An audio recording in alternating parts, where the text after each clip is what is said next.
तो श्रीमद् भगवद गीता ये महाभारत के भीष्म पर्व में, जहाँ से ये पर्व प्रारंभ होगा तो 25वां अध्याय श्रीमद् भगवद गीता का पर्व प्रारंभ होता है।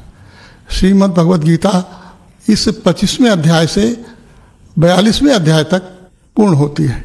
तो एक प्रकार से आप जानें कि जैसे महाभारत 18 पर्वों में है, गीता का संदेश भी 18 अध्यायों में पूर्ण हुआ है। तो ये गीता भगवान का हृदय है।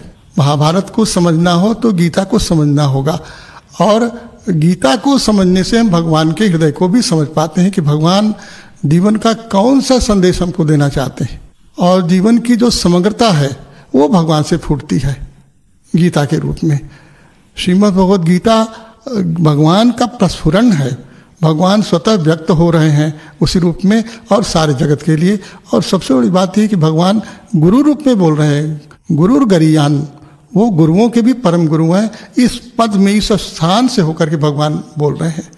तो समस्त गुरुओं के लिए ये संदेश है और समस्त मानव जाति के लिए संदेश है, क्योंकि इस संदेश में से स्त्री हो, पुरुष हो, पाप योनि, यहाँ तो भगवान बोलते हैं कि कोई भी हो, चांडाल हो, वो सब लोग इसको सुन करके, इसको ग्रहण करके उस हमारे परमधाम को प्राप्त हो सकते हैं।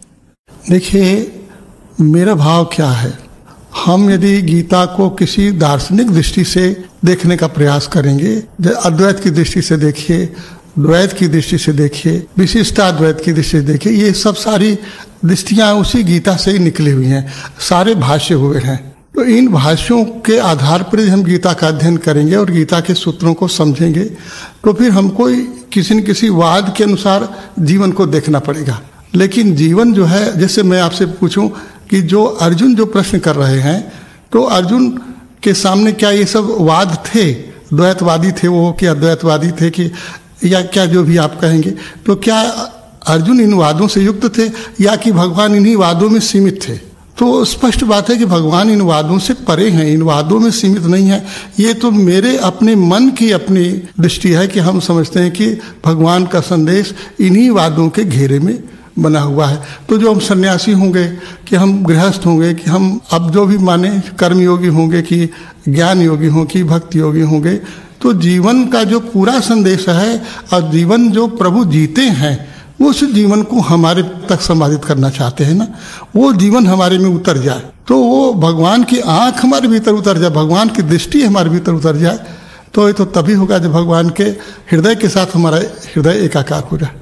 तो ये तो भगवान चाहते हैं। देखिए, जो हम आपसे कहना चाहते हैं, आप तरह तरह की बात हमसे कहते हैं, लेकिन इतना आप समझें कि गीता न तो ज्ञान योगी के लिए ही है, गीता न तो कर्मयोगी के लिए ही है, जैसा आप सोचते हैं, न गीता भक्ति योगी के लिए ही है। गीता में यदि समझें तो यह गीता जीवन की समग्रता का प्रतिपादन करती है। गीता जो है वो जीवन का संदेश देती है। तो पहली बात तो आपको हम कहना चाहेंगे कि महाभारत जो है, महाभारत में जब भीष्म पर्व आता है, तो भीष्म पर्व में श्रीमद् भगवद गीता का पर्व प्रारंभ होता है, और वो 25वां अध्याय है। भीष्म पर्व का 25वां अध्याय श्रीमद् भगवद गीता का पर्व है जो शुभारंभ कर रहा है, और वो 42वें अध्याय तक चलता है। तो इसमें भगवान जो संदेश देना चाहते हैं वो जीवन का संदेश देते हैं। वो न तो केवल ज्ञान की प्रधानता रखते हैं, न कर्म की, न योग की। आप कह सकते हैं कि ये सब वर्णन भगवान करते हैं, लेकिन वस्तुतः भगवान तो अपना हृदय व्यक्त करते हैं, और जो भगवान के हृदय के साथ जिसका हृदय मिल जाए वो गीता का संदेश श्रवण कर पाता है।